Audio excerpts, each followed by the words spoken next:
पाकिस्तानी भी बादशाह कौम है।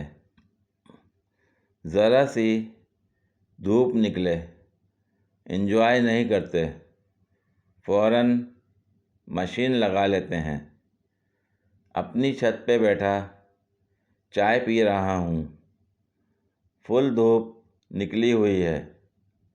हर तरफ औरतें कपड़ों के अंबार धो धो के छतों पे डाल रही हैं।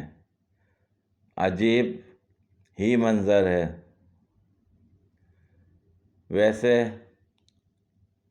हमारे घर में भी वॉशिंग मशीन लग चुकी है। असा भी ते पाकिस्तानी है ना।